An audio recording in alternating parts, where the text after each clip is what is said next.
Hi guys, welcome to our new video. இன்னைக்கு நம்ம பார்க்க போற biryani chicken biryani, mutton biryani, prawn biryani, ரால் பிரியாணி, ஃபிஷ் பிரியாணி எதுவும் கிடையாது. Jackfruit biryani.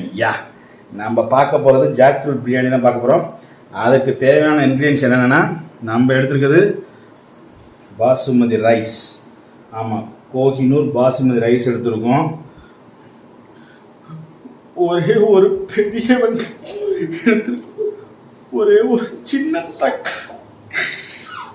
தக்காளி எடுத்துருக்கோம். தேவையான அளவு பச்சை மிளகா, ஸ்பைசஸ் வெரைட்டிஸ் எடுத்துருக்கோம். பூண்டு, இஞ்சி, நம்ம வீட்டில் செஞ்ச பிரியாணி மசாலா, தேவையான அளவு உப்பு. இது எப்படி பண்ணுறோங்கிறத ஸ்கிப் பண்ணாமல் வீடியோ பாருங்கள். எனக்கு வெங்காயம் அடிக்கிறதுக்கு முன்னாடி கண்ணீர் தண்ணி வாங்க வீடியோக்குள்ளே போகணும். ஃபஸ்ட்டு நம்ம ஜாக் ஃப்ரூட்டை கட் பண்ணி வேக வைக்கிறதுக்கு முன்னாடி நல்லா கழுவிட்டு அதை எண்ணெயில் ஒரு 2 நிமிஷம் ஃப்ரை பண்ணி அதுக்கப்புறம் வேக வச்சதுக்கப்புறம்தான் நம்ம அந்த பிரியாணி மசாலாக்குள்ளே ஆட் பண்ண போகிறோம். வாங்க எப்படி ஆட் பண்ணுறாங்கிறத பார்க்க.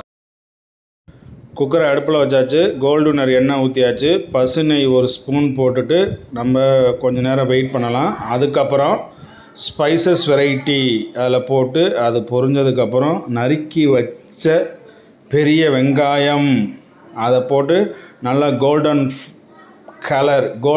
ப்ரௌன் கலர் வர வரைக்கும் நம்ம ஃப்ரை பண்ணதுக்கப்புறம் இன்றைக்கோட கோல்டு ரேட்டு, அதாவது தக்காளி, அதையும் போட்டு ஃப்ரை பண்ணி எடுத்துக்கலாம்.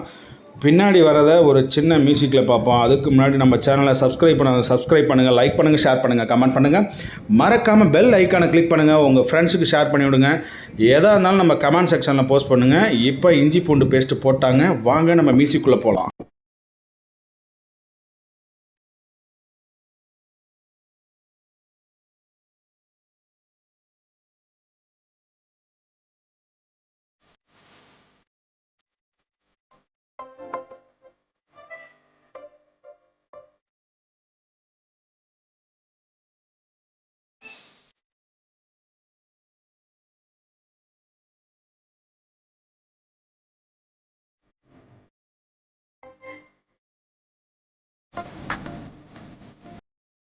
நமக்கு இப்போ தக்காளியும் வெங்காயம் நல்லா வதங்கி வந்துருச்சு. இப்போ நம்ம வீட்டில் ரெடி பண்ணி வச்சுருந்த பிரியாணி மசாலா, ஸ்பெஷல் மசாலாவை அதை ஆட் பண்ணிவிட்டு அதுக்கப்புறம் மஞ்சள் தூள் எவ்வளோ வேணாலும் நீங்கள் போட்டுக்கலாம். எவ்வளோனா நீங்கள் 1/4 கிலோ போடலாமான்னு கேட்கக்கூடாது. ஒரு 2 டீஸ்பூன் மஞ்சள் தூள் போட்டுக்கலாம். அதுக்கப்புறம் நீங்கள் தயிர், வீட்டில் இருக்க பசுந்தயிர் ஆட் பண்ணிக்கலாம்.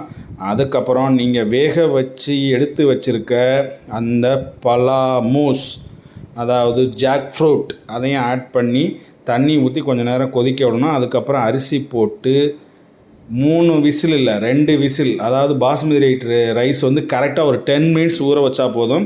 2 விசில் விட்டிங்கன்னா போதும். சரிங்களா? சூப்பராக நம்மளுக்கு பிரியாணி ரெடியாகி வந்துடும். வாங்க அதையும் ஒரு சின்ன மியூசிக்கில் பார்த்துடலாமா? இல்லை நான் பேசிடுறேன் விடுங்க. நல்லா நம்மளுக்கு இதெல்லாம் கொதித்து வந்துருச்சு பிரியாணி மசாலா. இப்போ அந்த பாசுமதி ரைஸை நம்ம அதில் ஆட் பண்ணிக்கலாம். ஆட் பண்ணிவிட்டு லாஸ்ட்டில் புதினா போட்டு குக்கரை மூடி வச்சலாம். 2 விசில் தான், அதுக்கு மேலே நம்ம விசில் விட தேவையில்லை. பாருங்கள் எவ்வளோ கலர்ஃபுல்லாக இருக்குதுன்னு பாருங்கள் பிரியாணி மசாலா. இப்போ அதை கிண்டி விட்டுட்டு இங்கே பாருங்கள் ஜாக் ஃப்ரூட் அப்படியே மட்டன் பீஸ் மாதிரியே இருக்கும். இதையும் நம்ம வீட்டில் ட்ரை பண்ணி, வெஜிடேரியன் ஒன்லி சாப்பிட்றவங்க மட்டன் இப்படி தான் இருக்குங்கிறத ஜாக் ஃப்ரூட் செஞ்சு சாப்பிட்டு தெரிஞ்சுக்கலாம். இப்போ நம்ம என்ன பண்ண போகிறோம், புதினா இலையை போட்டுட்டு குக்கரை மூடி வைக்க போகிறோம். அதுக்கப்புறம் விசில் அடித்ததுக்கப்புறம் நான் எப்படி இருக்குன்னு உங்களுக்கு நான் திறந்து காமிக்கிறேன். ஓகே, நமக்கு இப்போ பிரியாணி 2 விசில் முடிஞ்சிருச்சு, விசில் அடங்கிருச்சு. இங்கே பாருங்கள் பிரியாணி எவ்வளோ சூப்பராக வந்திருக்கு பாருங்கள். அந்த ஜாக் ஃப்ரூட்டு எப்படி மட்டன் பீஸ் கலர்லேயே இருக்குது பாருங்கள், சான்ஸே இல்லை. அதை நான் எப்படி இருக்குன்னு நான் உங்களுக்கு டேஸ்ட் பண்ணி சொல்லியிருக்கேன். ஸ்கிப் பண்ணாமல் பாருங்கள். ஹாய் ஃப்ரெண்ட்ஸ், இப்போ நம்ம பார்க்க போகிறது பிரியாணி. ஆமாங்க, சிக்கன் பிரியாணியில், மட்டன் பிரியாணியில், ப்ரான் பிரியாணி, ஃபிஷ் பிரியாணி, காடை பிரியாணி எதுவும் கிடையாது. நம்ம ஜாக் ஃப்ரூட் பிரியாணி தான் இப்போ டேஸ்ட் பண்ண போகிறோம். ஜாக் ஃப்ரூட்லேயும் பிரியாணி பண்ணலாமாங்கிறது எத்தனை பேருக்கு தெரியுங்கிறது எனக்கு தெரியாது, ஆனால் பண்ணலாம். இங்கே பாருங்கள் பீசஸ் அப்படியே மட்டன் பீஸ் மாதிரியே இருக்கும். இங்கே பாருங்கள், பார்த்தீங்கனாலே தெரியும், ஆவி பறக்குது. ஃபஸ்ட்டு பைட்டு உங்களுக்காக நான் டேஸ்ட் பண்ணிடுறேன்.